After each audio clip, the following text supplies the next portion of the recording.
క్రీస్తునందు దేవుని పరిశుద్ధులైన పిల్లలారా, యథార్థవంతులైన పిల్లలారా, చేరి వచ్చిన అందరికీ ప్రభునామములో ఉదయపూర్వక వందనాలు. ఈ గ్రంథంలో నుండి రాజుల మొదటి గ్రంథము 8వ అధ్యాయము 57వ వచనము మరియు చదివినట్లయితే మంచిది. కాబట్టి మన దేవుడైన యెహోవా మనలను వదలకను విడువకను మన పితరులకు తోడుగా ఉన్నట్లు మనకును తోడుగా ఉండి తన మార్గములన్నిటినీ అనుసరించి నడుచుకొనున్నట్లుగా తాను మన పితరులకు ఇచ్చిన ఆజ్ఞలను కట్టడలను విధులను చేసుకున్నట్లుగాను మన హృదయములను తన తట్టు త్రిప్పుకొనుగాక అంటూ ఇక్కడ పరిశుద్ధాత్మ దేవుడు వ్రాయిస్తూ వచ్చినాడు. ప్రియుల, ఆయన తట్టు తిప్పుకొనుటకు, ఆయన ఆజ్ఞలను పాటించుటకు, కట్టడలను గైకొనుటకు, విధులను పాటించుటకు ఆ కృప కలిగిన దేవుడు మన హృదయాలను ఆయన వైపు తిప్పుకొనుటకు కృప కలిగిన దేవుడు మన నుండి ఆశిస్తున్నాడు. ప్రియుల, మనము నిజంగా పనికిమాలినోళ్ళమే, బుద్ధిహీనులమే, బలహీనులమే, పురుగు వంటి వారము, దుమ్ముధూళి వంటి వారు మన బ్రతుకంతా కూడా. ప్రియుల, కానీ ఆయన పోలికలో పుట్టించుకున్నందుకు, ఆయన యథార్థవంతమైన ఆత్మనిచ్చినందుకు మనలను కూడా ఆయనలాగా ఉండాలని, ఆయన ఎంత పవిత్రుడో పరిశుద్ధుడో అట్టిదైనా మనము కూడా అంత పవిత్రంగా, అంత యథార్థంగా ఉండాలని. ఎందుకంటే ఆ పరలోక రాజ్యంలో ఆయన స్థలానికి చేర్చుకోవాలంటే, లేక పిలుచుకోవాలంటే మనం పవిత్రులుగా ఉండాలని ఆయన కోరుతున్నటువంటి గొప్ప దేవుడుగా మనకు కనపడుతున్నాడు. కనుక మన పితరులకు ఆయన తోడుగా ఉన్నటువంటి దేవుడు మనలను కూడా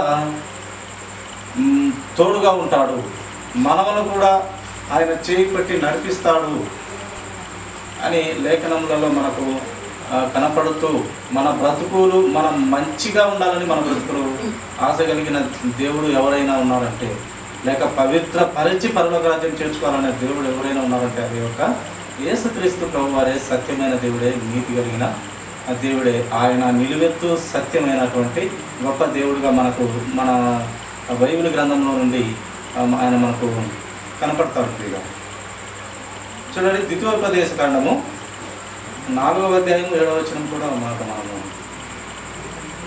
ఆయన ఆలోచన ధ్యానిద్దాము. ద్వితీయోపదేశ కాండము 4వ అధ్యాయము 7వ వచనము.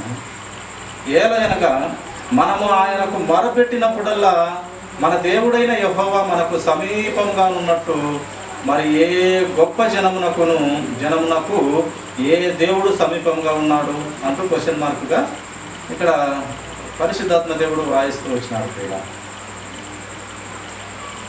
ప్రార్థన చేసి మొరపెట్టుకున్నప్పుడల్లా మనకు సమీపంగా ఉన్నటువంటి దేవుడు, నీవు అనుకుంటున్నటువంటి ఈ దేవతల్లో కానీ దేవుళ్ళు అనబడినటువంటి వారిలో మొరపెట్టగానే నీకు దగ్గరగా ఉండే దేవుడు ఎవరు అని ఇక్కడ దేవుడే క్వశ్చన్ అడుగుతున్నాడు. ప్రియుల, మొరపెట్టిన తక్షణమే ఆయన సమీపంగా ఉన్నటువంటి దేవుడు.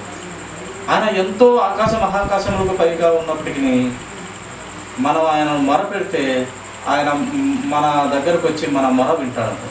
అందుకే ఎక్కడ 2-3 ప్రార్థించిన, లేక ఆయన ఆలోచనలు మాట్లాడుతున్నా, లేక పాటలు పాడుతున్నా, లేక పెద్ద పెద్ద సభల్లో ఆయన గురించి వివరిస్తున్నా అక్కడ ఆయన ఉంటాడంట. 2-3 ఉంటే చాలు, లక్షల్లో కోట్లలో కూడా ఉండాల్సిన పని లేదు.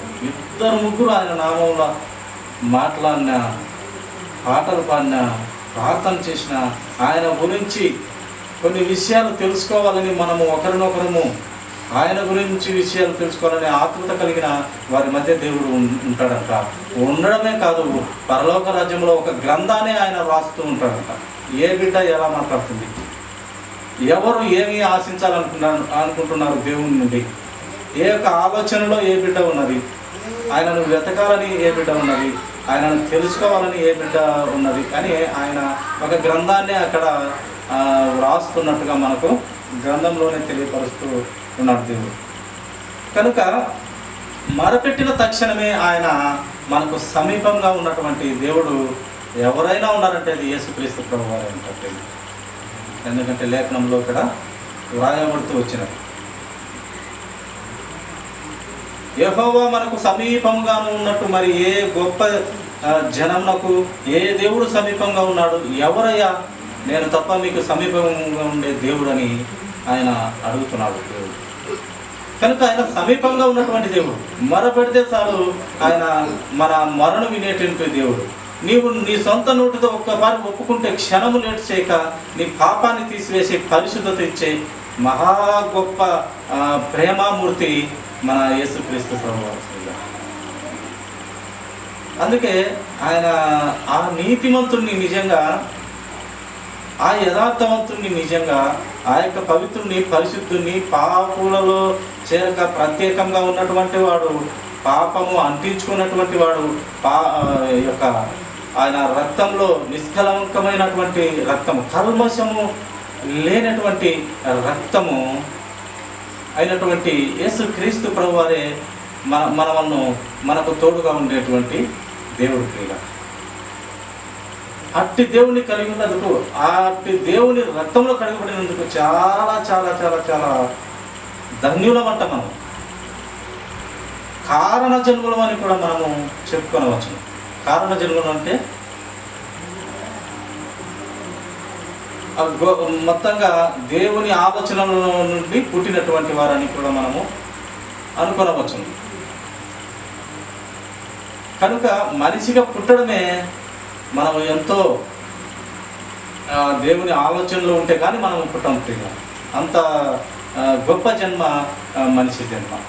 ఎందుకంటే ఆయన పోలికలో పుట్టించుకున్నటువంటి ఈ యొక్క మనిషి రూపమైనటువంటి జన్మ, ఎంతో ప్రేమించినటువంటి మనుషులను ప్రేమించినటువంటి దేవుడు. కనుక ఆయన పోలికలో పుట్టినందుకు, ఆయనను మనము పుట్టించుకున్నందుకు మన జీవితాలు ధన్యము, మనము ధన్యులం తీరాలి. కానీ ఆ ధన్యత మనకు మరింత ధన్యతలకి, మరింత ఆయన దగ్గరికి చేరాలంటే మొదటిగా ఆయనను మనము విశ్వసించాలి, నమ్మాలి. ఆయనే దేవుడిని నమ్మాలి. మన పాపాలను ఒప్పుకొని పాప క్షమాపణ పొందుకొని మారు మనసు కలిగి బాప్తిసం తీసుకొని ఆయన రాజ్యం మనము చేరగలిగిన ఆలోచనలో ఉన్నట్లయితే మనము మరింత ధన్యులంగా మనము చెప్పుకొనవచ్చును ప్రియులారా.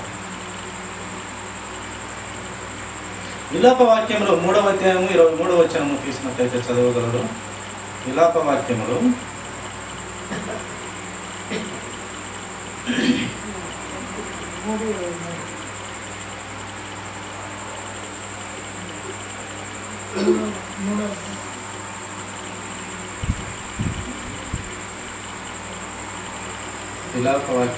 3వ అధ్యాయము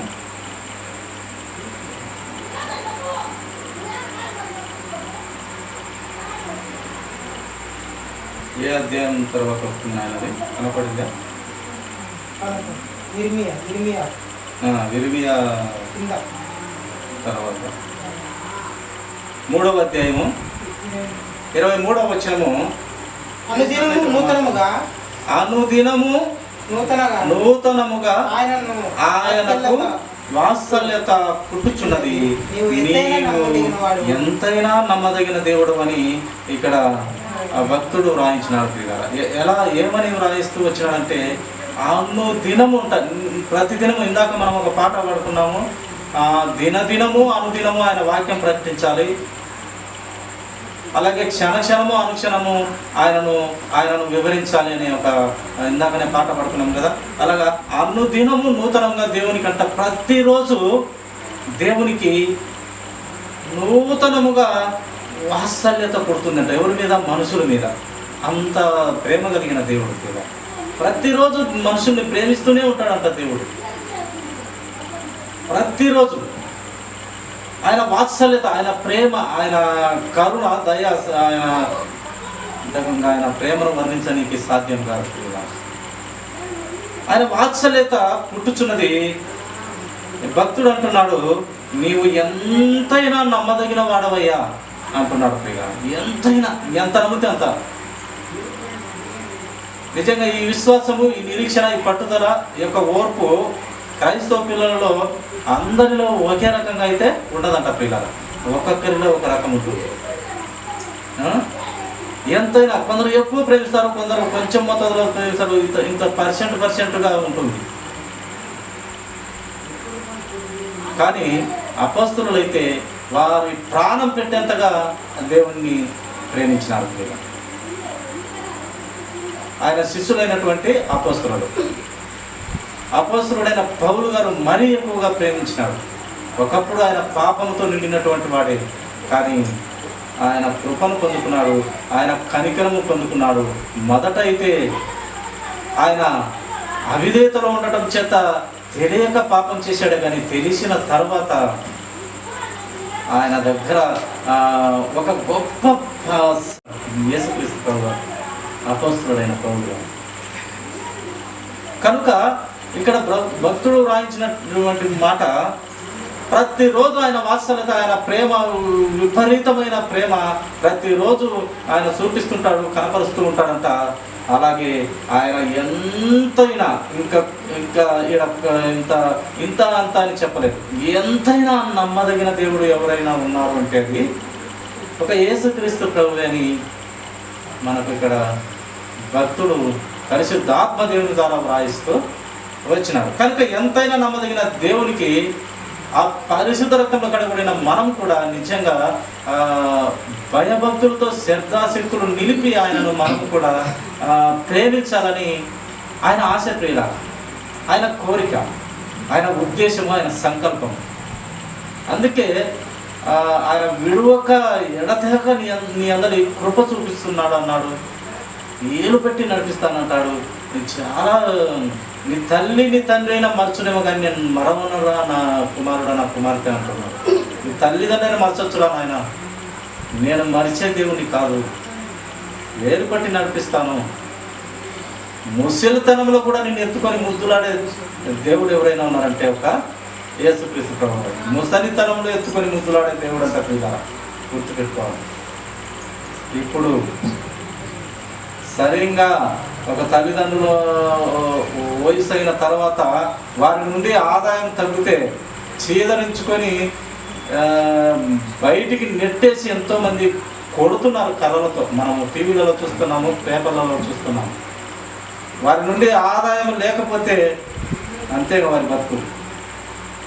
చాలా హీనంగా చూస్తే వర్షాకాలంలో అయినా కూడా ఇసిరి నెట్టి బయట వేసే పరిస్థితులు మనము పేపర్ల ద్వారా, టీవీల ద్వారా ఆ నిజ పరిస్థితుల్లో కూడా చూస్తున్నాము. కన్నులారా కూడా మనము చూస్తూ ఉన్నాము కూడా. కనుక ఈ యొక్క మనమైతే ప్రేమించలేము, కానీ దేవుడు ముసలితనంలో కూడా ఎత్తుకొని ముద్దులాడే గొప్ప దేవుడుగా మనకు కనిపిస్తున్నాడు. కనుక అంత పరిశుద్ధ దేవుడు మనకు ఎక్కడ దొరుకుతాడు? అంత ప్రేమించగలిగిన దేవుడు మన యేసుక్రీస్తు ప్రభువారు. నాయన యోబు గ్రంథము 25వ అధ్యాయము 6వ వచనం ఒక మాట చదువు నాయన. యోబు గ్రంథము 25వ అధ్యాయము చివరి వచనం అయినటువంటి వచనం చదువు నాయన. 6వ వచనము. మరీ నిశ్చయముగా పురుగు వంటి మనుషుడు, పురుగు వంటి నరుడు ఆయన దృష్టికి పవిత్రుడు కానేనడు కదా. ఇక్కడ యోబు గారు రాయిస్తూ వచ్చినాడు, పరిశుద్ధాత్మ ప్రేరణ కలిగి ఏమంటూ రాయించాడంటే ఈ వాక్యము, పురుగు వంటి మనుషులు అంట మనము. ఆ పురుగు వంటి మనుషుడు దేవుని దృష్టి కంట పవిత్రుడు కానేరడంట ఎప్పుడు కూడా. మనమంట మన బ్రతుకంట ప్రజలందరూ, ఒక్కరు ఇద్దరు కాదు ప్రియులారా, ప్రజలందరి బ్రతుకున్నటువంటి మన బ్రతుకు, ఈ భూమి మీద బ్రతుకున్న మన బ్రతుకంట పవిత్రమైన బ్రతుకు కాదంట. మనము పవిత్రులు కానేరము, కానీ ఆయన మహాకృప కనికరములు ఎక్కువ ప్రేమించిన దేవుడు, ఆ పరిశుద్ధత కలిగిన దేవుడు మనలను, అపవిత్రమైన మనలను, పాపంలో చచ్చిపోయిన మనలను ఆయన పవిత్రత పరిచినాడు. దేవుడు ఎంత గొప్ప దేవుడు, ఎంత నమ్మదగిన దేవుడు, ఎంతైనా నమ్మదగొచ్చును అన్నట్టు ఇందాక మాట ప్రకారము ఆయనని ఎంతైనా నమ్మాలి మనం. ఆయన అంతలా ప్రేమించినాడు కనుక మనం ఎంతైనా నమ్మదగిన దేవుడు ఎవరైనా ఉన్నారంటే అది ఒక్క ఓన్లీ వన్ యేసుక్రీస్తు ప్రభువారే. అంత శక్తి కలిగిన నామము, అంత ప్రేమ చూపించిన నామము ఈ యొక్క భూమి మీద, పరలోకం నుండి వచ్చి భూమి మీద చూపించినటువంటి ఆ ప్రేమ మనము కన్నులార గ్రంథంలో చూస్తున్నాము, ప్రవక్తల ద్వారా వింటున్నాము. సాక్షాత్తు యేసుక్రీస్తు ప్రభువారే 2000 సంవత్సరాల కిందట పుట్టి మనకు మాదిరికరమైన బ్రతుకు కనపరిచి ఆయన శిష్యుల ద్వారా మన కన్నులకు కట్టినట్టుగా మనకు గ్రంథంలో వ్రాయించినట్టు ఇది నమ్మాల్సిందే మనం. ఎప్పుడో ఆయన మనం చూడలేదు, ఎప్పుడో ఆ శిష్యులు చూసినారనే దానికి లేదు. చూచి నమ్మిన వారి కంటే చూడక నమ్మిన వారు చాలా చాలా చాలా ధన్యులు అన్నాడు దేవుడు. ఏమన్నాడు నాయన? ఎప్పుడో వాళ్ళు చూచి కూడా నమ్మలేదంట. ఎవరు? మన దేశానికి వచ్చి సేవ చేసినటువంటి యేసుక్రీస్తు ప్రభు వారి సేవ చేసినటువంటి తోమ గారు చూసి అనుక్షణము ఆయన సహవాసంలో నడుస్తూ, ఆయనను తలిమిలాడుతూ, ఆయన ఆ స్పర్శతో బ్రతుకుతూ, పక్కనే ఉంటూ, చూచి కూడా ఆయన బోధ పక్కనే ఉంటూ వింటూ కూడా, అలాగే చనిపోయిన తర్వాత తిరిగి లేస్తానని సృష్టికర్త అయిన దేవుడు చెప్పినా కూడా ఆయన నమ్మలే. నేను నమ్మను, మీరు ఎవరు నమ్మినా నేను నమ్మను. ఆయన వచ్చి నాకు కనపడే ఆయన అప్పుడు ఆ శిలువకు మేకులు కొట్టారు కదా, ఆ మేకులు కొట్టిన గాయాలు వేలు పెట్టి చూస్తే కానీ నేను నమ్మను, ఇదంతా మోసము అన్నట్టుగా చెప్పినాడు ఆయన. ఇదంతా నేను నమ్మను. ఆయన నాకు కనపడి నాకు ఏళ్ళు చూపిస్తే ఆ చేతులలో లేక కాళ్ళలో ఆ యొక్క ఏలు పెట్టి చూస్తే కానీ నేను నమ్మను అన్నారు. అప్పుడు ఆ మాటను బట్టి అన్నాడు దేవుడు, చూచి తోమా, చూచి నమ్మని వారి కంటే చూడక నమ్మిన వారు ధన్యులు అయ్యారు. ఇప్పుడు మనం చూడలేదు కానీ వాళ్ళు చెప్తున్నది విని నమ్ముతున్నామంటే మనము దేవుడు అన్నట్టుగా చాలా చాలా చాలా ధన్యులు. అది విశ్వసిస్తున్నాయి మరింత ధన్యులు. దాన్ని విశ్వసించి పట్టుదల కలిగి నిరీక్షణ కలిగి పరలోక రాజ్యం చేరాలని ఉన్నటువంటి ఆ ఆకాంక్ష కలిగినటువంటి బిడ్డలు మరీ ధన్యులని ఆ దేవుడే చెప్తున్నాడు. ఆ ధన్యత్వం మనం పొందుకోవాలి. ఆ కాలంలో యేసుక్రీస్తు వారి పక్కలోనే ఉండి ఆయన సహవాసం నుండి కూడా నమ్మనటువంటి ధన్యత దేవుడు మనకు ఇస్తూ వస్తున్నాడు. నువ్వు చూచి కూడా నమ్మలేదు, చూడని వారు ధన్యులయ్యా అని అప్పుడే చెప్పినాడు యేసుక్రీస్తు ప్రభువు. కనుక నిజంగా బైబిల్ గ్రంథంలో ప్రతి మాటను నమ్మాల్సిందే. ఒక్క మాట విడిచిపెట్టినా మనము అవిధేయతలోకి వెళ్ళిపోతాం, పాపంలోకి వెళ్ళిపోతాం. నిజంగా పిల్లలు ఒక్క మాట విడిచినా కూడా, ఒక్క మాట పొరపాట్లకి పోయినా కూడా మనము దేవుని వాక్యాన్ని 100కి 100 అంగీకరించిన వారిని కాకుండా పోతాం. ప్రతి మాటను నమ్మిన వాడే దేవుడిని 100కి 100 అంగీకరించిన బిడ్డగా మనము కనపడతాం ఆయన దృష్టికి, ప్రజల దృష్టికి కాదు, ఆయన దృష్టికి. కనుక ప్రతి వాక్యము నమ్మాల్సింది, ప్రతి ఆయన నోటి మాటను మనం నమ్మాల్సింది, ఆయన భక్తులు పలికిన మాటలు మనము విని వాటి ప్రకారం నడవాల్సింది. ఎందుకంటే దేవుడు బుద్ధి జ్ఞానం నేర్పేదానికే ఈ లోకంలో ఉన్నటువంటి ప్రజలు బుద్ధి జ్ఞానం కలిగి బ్రతికేదానికి, ఇంకా ఎన్నో తరాల వారికి కూడా బుద్ధి జ్ఞానం కలిగి నేర్చుకోనికి, బాగుపడడానికి, సత్యంలో బ్రతకనికి దేవుడు మన పితరులు కానీ ప్రవక్తలు కానీ ఆ మహాభక్తుల ద్వారా కానీ ఈ గ్రంథాన్ని మన చేతిలో పెట్టాను. కనుక మనము ప్రతి వాక్యాన్ని నమ్మాలనేది దేవుని ఉద్దేశం. కనుక మనమును దేవుడు పురుగుతో పోల్చినాడు. ఈ పురుగుతో పోల్చినటువంటి నరుడు పవిత్రుడు కానేరడు అని ఈ యొక్క భక్తుని ద్వారా మనకు ఇక్కడ తెలియపరుస్తున్నాడు. మనము పురుగు వంటి వాళ్ళము, మనము ఎప్పటికీ పవిత్రత కలిగిన వారు అయితే కాదంట. కానీ పరిశుద్ధుడైన దేవుడు యేసుక్రీస్తు ప్రభువు రక్తం చేత మనల్ని పవిత్రపరిచి ఎంతో ప్రేమ కృపా కనికరములను మన యందు నిలిపి ఆయన రాజ్యానికి పిలుచుకోబోతున్నాడు. ఇది మనము నమ్మి ఆయన పాదాల చెంత పడి మన బ్రతుకులు మార్చుకొని దిద్దుకొని ఆయన పవిత్రతలో మారిపోవాలంటే, ఆ దేవునిలాగా మనము ఉండిపోవాలంటే అదే దేవుడు కోరుతూ ఉన్నాడు. చివరికి ఎలాంటి మనిషిని ఎలాంటి వానిగా అనుకుంటున్నాడంటే దేవుడు మనిషిని ఎలాంటి వానిగా చూడాలనుకుంటున్నాడు అంటే దేవునితో సమానునిగా ఉండాలని దేవుడు కోరుతున్నాడు ప్రియుల. అందుకే ముత్యము లాంటి భార్య నాకు కావాలి, ముత్యము లాంటి భార్య నాకు కావాలి. సంఘం అనే ముత్యం లాంటి భార్య యేసుక్రీస్తు ప్రభువు తండ్రికి అప్పజెప్పుకుపోతున్నాడు. ఆ ముత్యం లాంటి భార్యలలో నువ్వు నేను అందరం కూడా ఉండాలని దేవుడు ఆశపడుతున్నాడు. అయితే మనకు స్వస్థతం ఇచ్చినాడు, మనకు స్వాతంత్ర్యం ఇచ్చినాడు, నీ ఆలోచన నీవు చేసుకునే ఆ జ్ఞాన బుద్ధి వివేచనలు ఇచ్చినాడు. నేను బలవంత పెట్టట్లేదు, నిన్ను ఖచ్చితంగా నా దగ్గరికే రారా నాయన, ఖచ్చితంగా మోకాళ్ళ నుండి నాకు ప్రార్థన చేయరా నాయన నేనైతే చెప్పట్లేదు. ఆయన బలవంతం అయితే పెట్టట్లేదు. కానీ మనసు మారి పవిత్ర దేవుని గుర్తించగలిగితేనే నీవు పవిత్రత కలిగి దేవుని రాజ్యంలో ఉంటావు పిల్లలు. కనుక మనము ఎలా ఉండాలంటే మనము చూడండి, ఒక మాట చూస్తాము. ప్రసంగి గ్రంథము 12:13 ఒక మాట ఉన్నాయన మన బ్రతుకు ఎలా ఉండాలని దేవుడు ఇక్కడ తెలియపరుస్తున్నాడు. ప్రసంగి గ్రంథము 12వ అధ్యాయము 13వ వచనం ఒక మాట చదువు. ఇదంతయు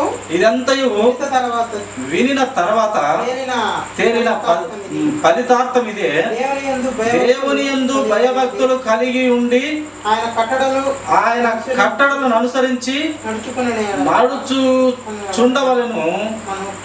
మానవ కోటికి ఇది విధి. ఆయన కట్టడలు నడుచుకొని బ్రతుకుచుండాలి అంట. ఇది మానవ కోటికి అదే విధి అని ఇక్కడ ప్రసంగి గ్రంథకర్త చక్కగా రాశారు. మానవ కోటికి ఏదయ్యా విధి అంటే ఆయన మాట విని ఆయన చిత్తంలో బ్రతుకటి మనము ధన్యులం అవుతాము. ఇదే మానవ కోటికి విధి. ఇంకా నీకు గత్యంతరం లేదు నాయన.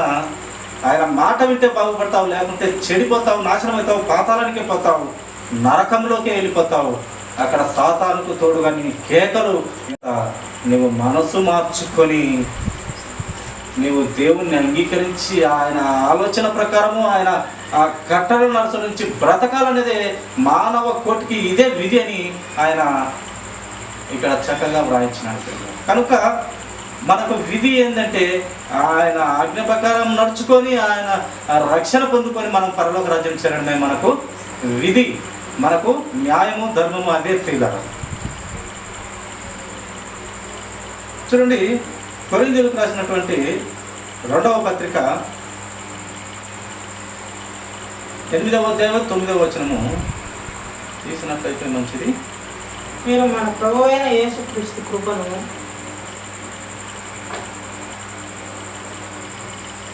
2వ కొరింథీ 8:9 మీరు మన ప్రభువు అయిన యేసుక్రీస్తు కృపను ఎరుగుదురు కదా. ఆయన ధనవంతుడై ఉండి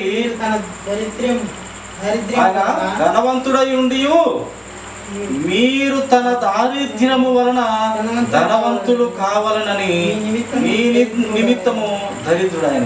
ఎవరంట ఈ దరిద్రుడైంది? యేసుక్రీస్తు ప్రభువారయ్యా. మనము ధనవంతులుగా ఉండాలని ఆ యొక్క యేసుక్రీస్తు ప్రభువారు దరిద్రుడు అయి భూలోకానికి వచ్చినారంట. మనము ధనవంతులు. ఆయన ధనవంతుడై ఉండి, ఆయన మొదటిగా ధనవంతుడై ఉన్నాడు. ఎక్కడ ఆయన స్థానం ఎక్కడ? తండ్రి అయిన దేవుని కుడిపార్శ్వమున ఆసీనుడై కూర్చున్నటువంటి స్థానం అది. దేవునితో సమానంగా ఉన్నటువంటి స్థానాన్ని ఆయన విడిచి ఈ లోకానికి వచ్చి ఏమైనట్టుగా మనకు గ్రంథంలో తెలియపరుస్తున్నాడు ప్రియులారా. ధనవంతుడై ఉండి ఆయన మీరు తన దారిద్ర్యం వలన ధనవంతులు కావాలని. మనము దరిద్రంలో ఉన్నాము, మనము ధనవంతులు కావాలని మీ నిమిత్తము, మన నిమిత్తము దరిద్రుడైనాడు యేసుక్రీస్తు ప్రభువు. ఆయన అక్కడ ఉండుట మహా ఆనందము లేక మహా గొప్ప సంగతి అని అనుకోలే. ఆయన ఎప్పుడైతే తండ్రి అయిన దేవుడు నాయన నీ వలన లోకంలో ఒక గొప్ప కార్యం చేయబోతున్నాను, ఈ భూమి మీద పుట్టించిన ప్రతి మనిషి కోసం ఒక గొప్ప కార్యం చేయబోతున్నాను, నా కుమారుడా, నా ముద్దు కుమారుడా, నా యొక్క ఏకైక కుమారుడా, నా మాట వినే కుమారుడా, నీవు ప్రాణము బలి అవ్వాలయ్యా, నీ రక్తం ద్వారా ప్రపంచాన్ని అంతటిని భూమి మీద ఉన్న ప్రతి బిడ్డను కాపాడాలనుకుంటున్నానగా నీవు వెళ్ళాలి అంటే ఆ నుంచి ఆయన వెనుక తీగ వచ్చేసినటువంటి యేసుక్రీస్తు ప్రభువు అంత దీనస్థితిలోకి వచ్చినాడు. ఆయన ఈ లోకంలోకి అంత గొప్ప ధనవంతుడైంది లేక అంత గొప్ప మహాభాగ్యంలో ఉన్నటువంటి దేవుడు ఆయన ఒక్క మాట నిమిత్తము, ప్రజలందరి శ్రేయస్సు కోరిన తండ్రి మాట నిమిత్తము ఆయన కూడా మనలను ప్రేమించి మన కోసము అంత గొప్ప రాజ్యంలో ఆ యొక్క దివిలో ఉన్న దేవుడు భూమి మీదకి వచ్చి మన కోసం దరిద్రుడైనట, మనమును ధనవంతులు చేయుటకు ఆయన పేదవాడైనాడు. ప్రియులారా, ఆయన ఎంత పేదవాడైనాడంటే మనం గ్రంథంలో కూడా మనము చూడవచ్చును. చూడండి, లేవీయులు రాసినటువంటి, ముగించుకుందాము, లేవీయులు రాసినటువంటి లేవీ కాండము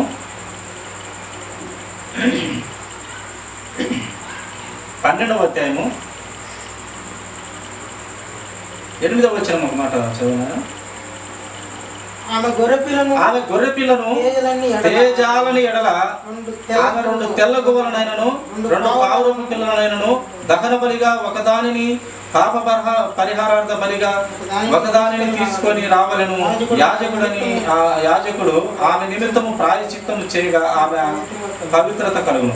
ఇక్కడ పాత నిబంధనలో రాసినటువంటి మాట, మామూలుగా అయితే గొర్రె పిల్లను తీసుకొని పోవాలంట. ప్రతి ఒక్కరు కూడా దేవునికి మొదటి ఫలంగా పుట్టినటువంటి వారు దేవునికి ఒక గొర్రె పిల్లను తీసుకొని పోయి అక్కడ ఆ దేవునికి ప్రతిష్ఠించి అక్కడ బలిచ్చి ఆ యొక్క పాప పరిహారత బలిగా జరుగుతుంది. ఇక్కడైతే ఏం చెప్తున్నాడంటే, అది ఇవ్వలేని పక్షంలో, ఒక గొర్రె పిల్ల ఇవ్వలేని కుటుంబాలు ఉంటే వాళ్ళంటే ఏం చేయాలి? 2 తెల్ల గువ్వలనైనా 2 పావురపు పిల్లలైనా తీసుకొని పోయి ఇవ్వచ్చు. ఈ యొక్క వెసులుబాటు ఆ పాత నిబంధనల కాలంలో పెట్టడం జరిగింది.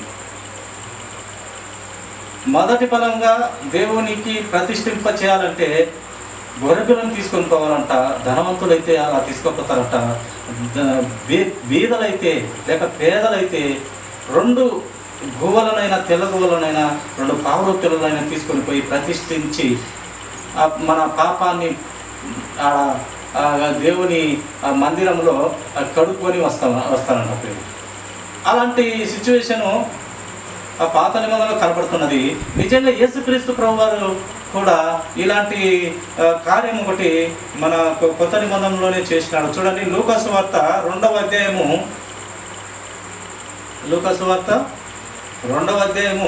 24వ వచనము మనము తీసినట్లయితే గమనించగలము.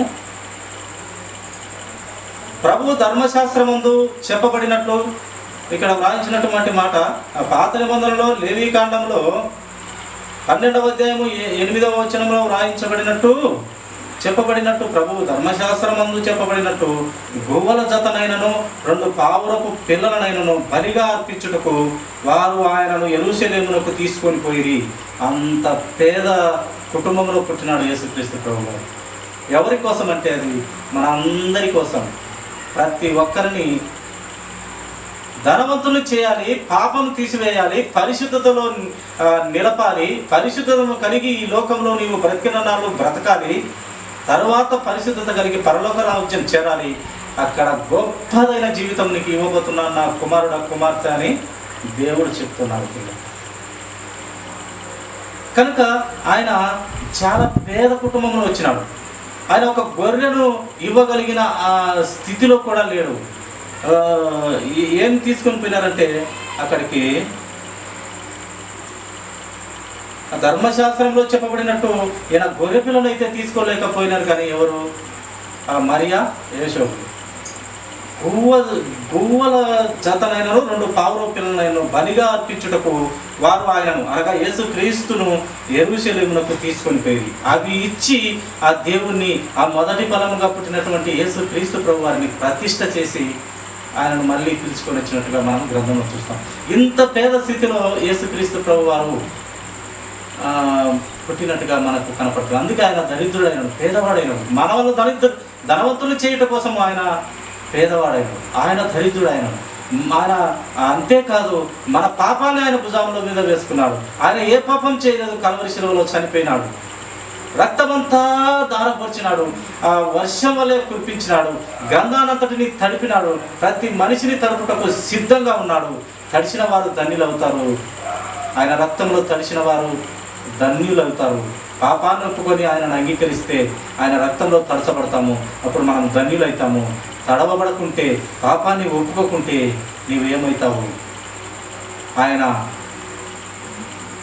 ఆ యొక్క అపవాదికి తయారు చేసినటువంటి నరకంలోకి వెళ్ళవలసిన చదువు కనుక ప్రాణం ఉండగానే మనము ప్రభువును నమ్ముకొని ఆయనిచ్చు గొప్ప బహుమానమైన ఆయనే వాగ్దానం చేసిన ఆ వాగ్దాన రాజ్యము, ఆ పరలోక రాజ్యం చేస్తే మనకు మంచిది కదా. ఒక్క మాట ఒప్పుకొని మనం పరలోక రాజ్యం చేస్తే మంచిది కదా. ఆ మాట అనకపోగా మనం నరకానికి పోయి ఆ అపవాదితో కేకలు, ఆ అగ్ని సావదు అడిగి పురుగు సావదు, అగ్ని ఆరదు అనే దాంట్లోకి పోయి ఎందుకు మనకు ఈ యొక్క భారము? ఈ భారాన్ని అంతా ప్రభువు మోసాడు కదా కలవరి శిలువలో.